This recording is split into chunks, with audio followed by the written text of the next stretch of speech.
Testing. You're really Okay, cold today. We'll get started. You're So really we can cold. stay on schedule today. Welcome back to the second day of our workshop on wetlands, mitigating harmful algal blooms, and I might add, and anything even remotely related to that. Because yesterday was just a fun day of all sorts of discussions from the audience, from the panels, and from the speakers. And so we're looking forward to do that today. We will try to keep on schedule, by the way, so the students don't have to sneak out at 9:15. We'll try to stick to the 9 ending. Okay, well, I'm very pleased for this to be the MC of this session. I gave my talk yesterday, but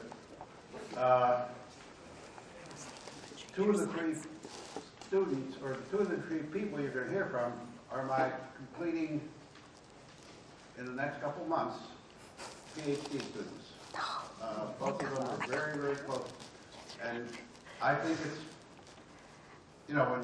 especially when you have PhD students, they become a big family.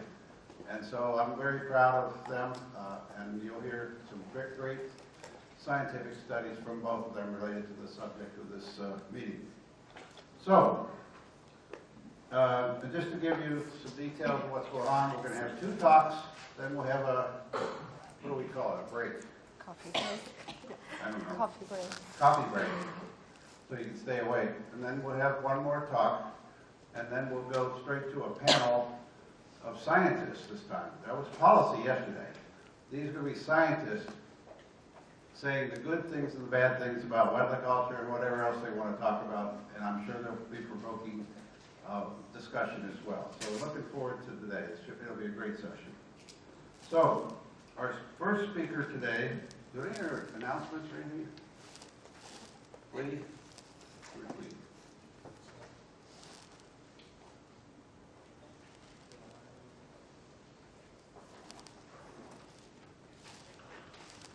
For me or for her?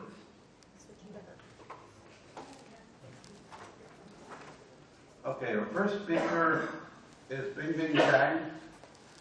Bing has been a doctoral student since September 2016. I can say that she's already scheduled, I hope she's okay with that, for her dissertation defense in early April. That's pretty cool.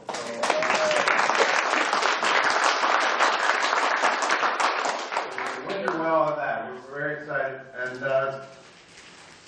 she's also, she's down here. She's based at FGCU. She has to get a degree at USF only because we don't have a PhD in water or anything related to that.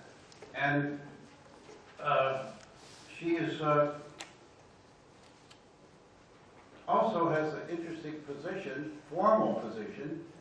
She's courtesy faculty at FGCU. That's pretty cool.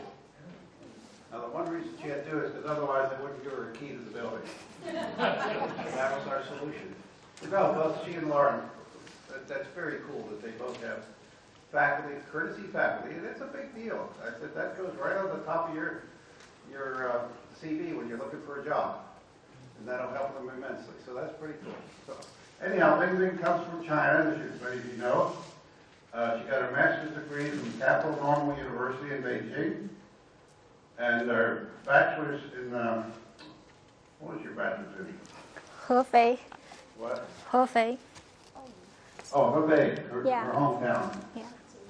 And we met her in 2012 when I was still at the last year of my time at Ohio State, and all of a sudden she shows up about 2 months before we were going to come down to Florida. I said, Big, you know I'm going to Florida, right? So she said, okay. I said, you should come to Florida with us. Funny how, long story short, she did some research in Ohio, some research in Naples, and then her committee from China said, well, you better go to Tulane and hang around there. So she did 3 universities in that 1 year in the USA. And so I remembered that, and I remembered the tough times she had when she was going around, and she persevered.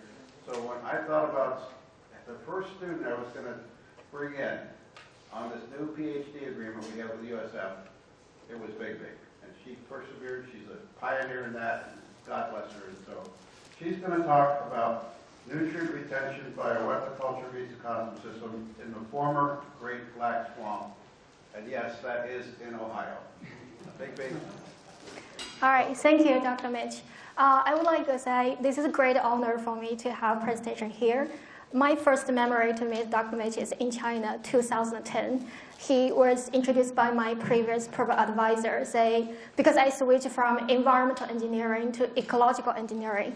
My previous advisor said, you have to know this best known wetland culture in the world. So he visited us in China, Shanghai. And I still remember in that day, outside our campus, he introduced me, Bing, I'm going to start another new wetland research center at Florida.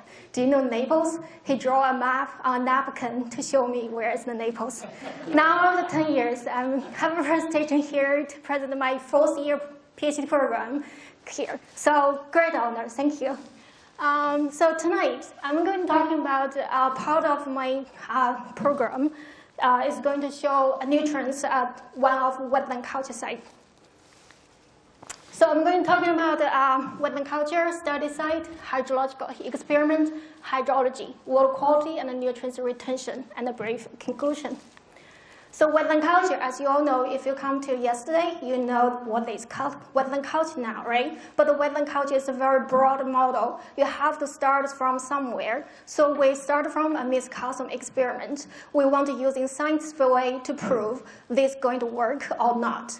So we start from a small-scale simulation wetland functions. Wetlands means you have soils, plants, and water. And this is a small simulate because you can control hydrology, which is the key for wetlands.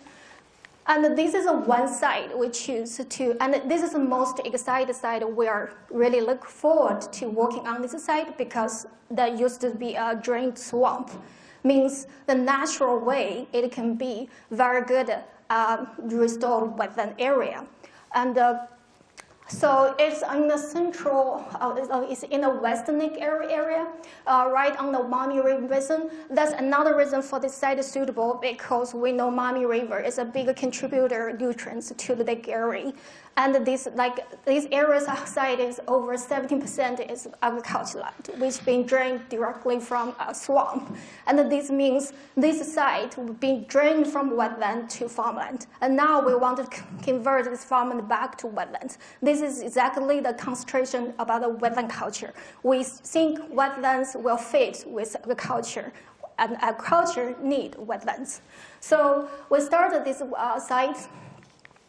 And so, as you know, the wetlands, we have wet. Wet means water is important. Water is controlled by hydrology. Considering nutrients is a food for wetlands, hydrology is like a gas to running this machine, wetlands. So hydrology is the key role, and it's a key role. It can be half controlled by nature, like precipitation, rainfall, evaporation, transpiration. But we also can control by pump. We control, this is the engineering coming in. So we think this is the first very key answer we need to answer, how you're going to design a good wetlands at the beginning. And the two key, so the two key we choose based on Dr. Mitch's 20 years wetland research, we think water depths and the loading rates. Means how deep the water we're going to maintain in the wetlands, how fast the water going to flowing through the wetlands will be very impact at the beginning to help the wetlands developing at the beginning. And while the wetland systems developing functional with plants, environment, animals coming, all these balanced ecosystem components working together, then they were working back to hydrology. So all this is needed to be working with the time scale and the long scale. So we choose to start from this hydrology first. So here's our very basic four-group hydrological treatment design. We just based on, we have So we have high loading rates. You can see it's basically just 300 liters per week and 100 liters per week. And we also combine with two different water depths. You can see there's a green layer here. That means shallow water layer at the surface. And then the other one is we don't have. We're using the vertical pipe to control the water level. So it's basically a vertical flowing through created wetlands. And we have 7 duplicates, because the wetland culture is designed as a 10 years program. So the first 3 years will be used to developing the wetland functions. After the functions been working, we will test how long the wetlands will be flipping back to farmland. So that will be lasting probably 7 years. Means every year we'll have 4 wetlands being flipping back to farmland. So my results is the first 3 years. So I haven't got the farmland yet. So Kyle will be the one. So this is basically the 4 very clear 4 group of hydrological treatment systems. So this is the picture and the photos about showing us doing. We try to keep the hydrology control simple and not so costful. So we're using a storm water tank at the top to using gravity water to transfer water to each mesocosm. We're using the valve to control the floating rate. And you can see this site is a perfect site because it's right on the corner of a farmland. You can see the coins growing pretty good on the land. So we actually, here is a ditch. So we pump the water, we pump the ditch water to the tank, and then we feed the mesocosms with the ditch water. So remember that inflow is from the ditch farmland water we call agriculture runoff. And I'm going to show you why we need to treat this ditch water. So here's the hydrology. So as I said, we need to understand the wetland hydrology. Half of the hydrology is non-controllable, is from the nature part. And this side, we want to simulate the natural wetlands here. Means we want to follow in the hydro period, the wet season for this site. Like for Florida, you have wet season and a dry season. For everywhere, for Ohio, for Defiance, they also have a dry season, kind of wet season, because we want running the wetlands. So it's normally start from the March, right after the snowing start melting, and normally is ending in June, at the end of June. But as we all know, climate may change, so sometimes we have abnormal rain in the middle of summer or sometime, and we have another catch rainfall is in the early November or late October. So you will see 4 samples here, and the red line means evapotranspiration. So evapotranspiration and the precipitation, they combine together to control the water level in the ditch water.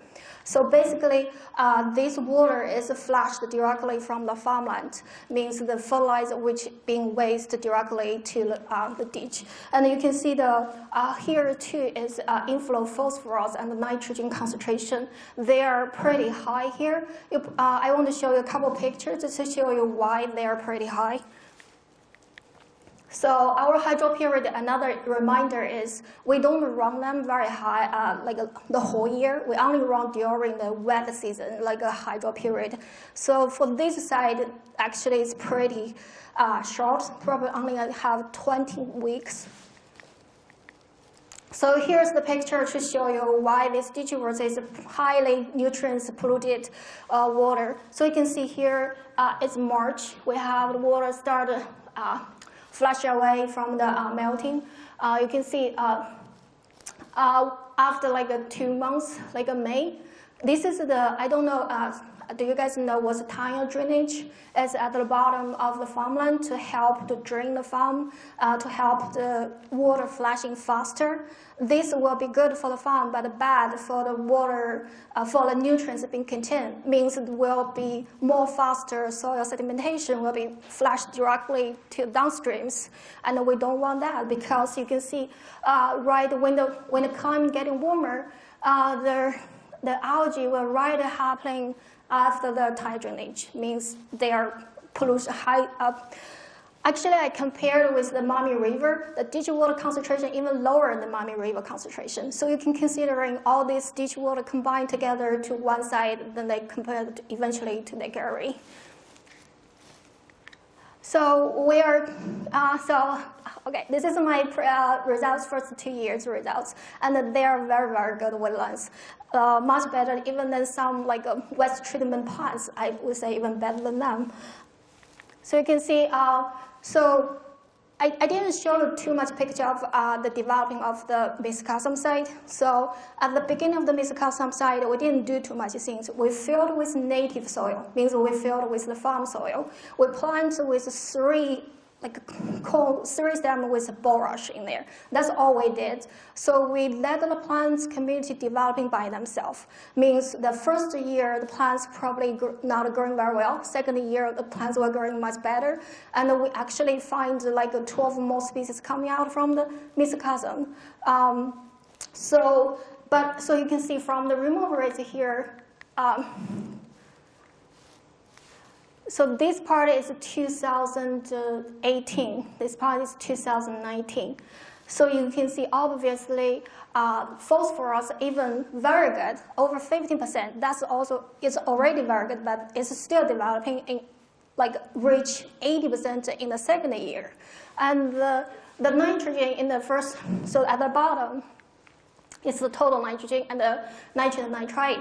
So the nitrogen and the phosphorus are different because they are following two different cycles.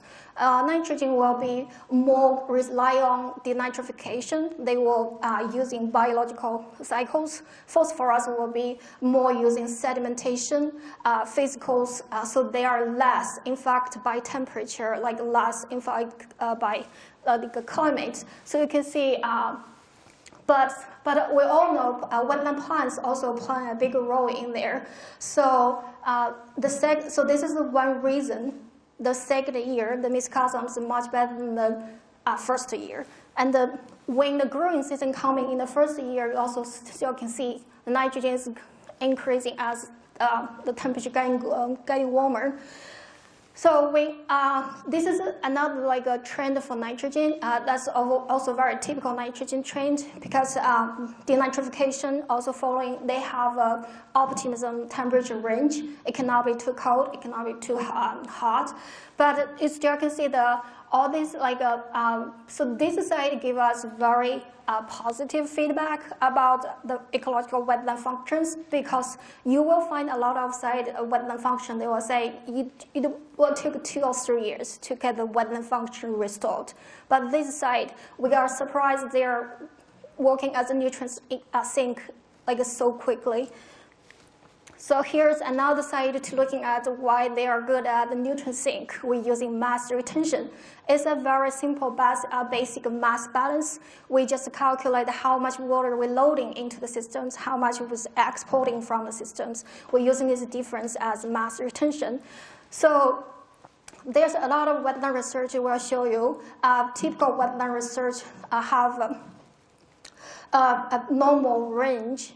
So this is a number from the Ohio Olentangy River Wetland Research for 23 years. Another remember is this. I didn't show the loading rate here. So our side, the hydro period is only 20 weeks per year. They already like touched this. So when this this and with this so high nutrients retention, they reached 1 gram and they reached 22 gram for this. We are hoping these numbers will, in the future when we do landscape scale here, to give a much better matching how to adjust to the hydrological loading. Maybe they can handle more water than we thought. So this is, I think it's pretty good news to prove Great Black Swamp site is a very, very suitable potential wetland site. So I will jump to my conclusions. So these mesocosm wetlands, they're small wetlands, but their function and prove we can reach much, much higher, 80% of phosphorus, and for 50% of nitrogen. now it's only second year of it. High loading rates is still working great. So we can predict maybe they can handle more water. The wetland phase in these soils will be, the next questions I think will be interesting in the future to answer where these nutrients are restored in the plants or in the soils. So that's a very interesting question to keep these studies. And the other we are very ambitious is we want to restoring more wetlands in this farmland area. We believe if we do so, we will eventually save a lot of nutrients from runoff to directly enter into our natural waters. So this is just another reminder about a wetland culture idea. Wetland culture idea is basically a two processing. It's not just can be finished in 1 year.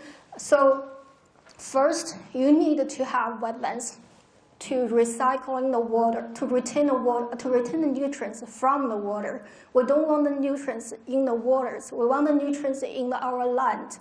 So we want to keep the nutrients in the land. So the first step we just started. Then the next step we're going to focus on nutrients recycling. Means we needed to modeling or qualifying or value them, how the marketing them, how these nutrients we call fertilizer in the wetlands, this natural way, how they can be redirected to farmland. So means we're going to flipping some of these wetlands. So that's the basic, another brief presentation about wetland culture and our very good side.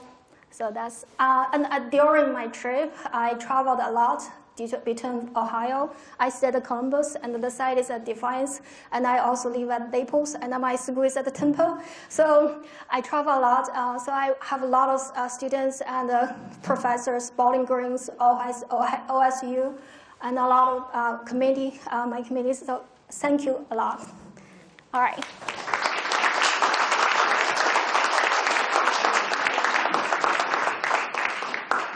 Thank you very much, Bingbing.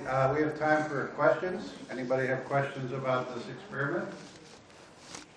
Are you going to? Sorry, we have to record it.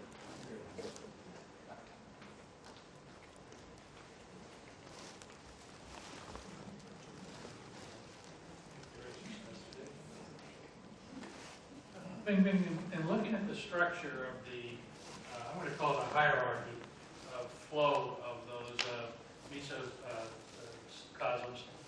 It appears that at the top, the entrance point of the last slide, next to the last slide. This one? At the entrance point this of one? that 7-tier system, the most polluted water would enter. And then as you move down through, you get to that last group of 4. Are they the only 4 areas that actually can be converted back into farmland? Oh. Because of that hierarchy, it seems you couldn't take one out of the middle, make it a piece of farmland, and have any further flow. Oh, you mean why we choose flipping the end of the mesocosm? Actually, it doesn't have to be at the end of the mesocosm because the sketch showing the end is biggest when you vision. So actually, we should randomly choosing 4. So then do you bypass something in the middle to allow the entire system to work if you take sections of it out from farmland? Right? Each mesocosm have. I think he means, are they all connected? They're not. They have each valve to control the inflow. So if you want to drain, like stop one of the, you just close the valve. So even though they appear as a hierarchy on your diagram, you're saying each one of those mesocosms is acting independently? Yes. It's not a flow through. No. No, you can see here, we have a valve here. Each is separate. Each one's separate. Yeah. But we want the flow is coming from the same. Like we want the inflow because assume the inflow is the same. The source is the same. Yes. So. Okay. Any other questions? We got. I was wondering what species of plants you use for the mesocosms and how you determine what species to use. So that's a documentation theory. We want to do multiple locations. So when you do locations, we want to using native species. So the one for Ohio, we choose bulrush. Like here for Florida, they choose sawgrass.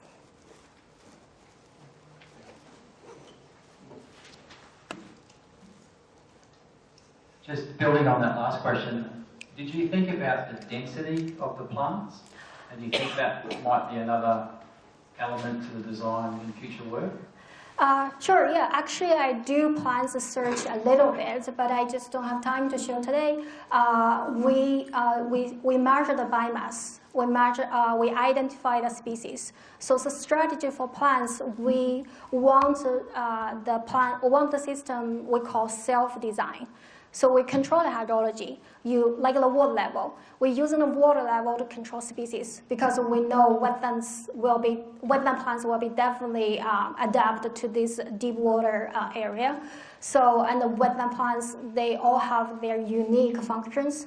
So actually we find like 3 more wetlands species coming out because this site used to be a wetlands, so they have natural native species like a seed bank in the soil. So we only plant in the beginning, but I do believe when the plants species increase, the species will increase at the first 5 years. Eventually will be stable. That will be definitely in fact the nutrients, the dynamic systems. Okay, that'll be the last one. Okay. I wanted to ask, what was the most difficult part or the most challenging part of implementing this experiment?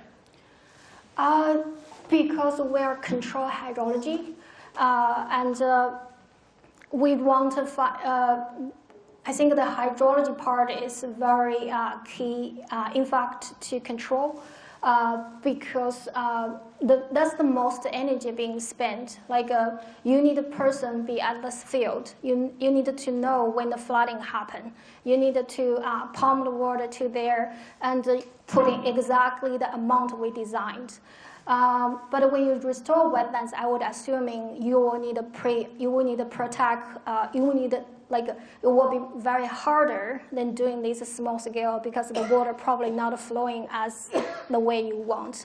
I would definitely say hydrologic control will be still the key role, like hard part to maintain, and at the beginning also at the end. Okay, well, thank you, Bing Bing, very much.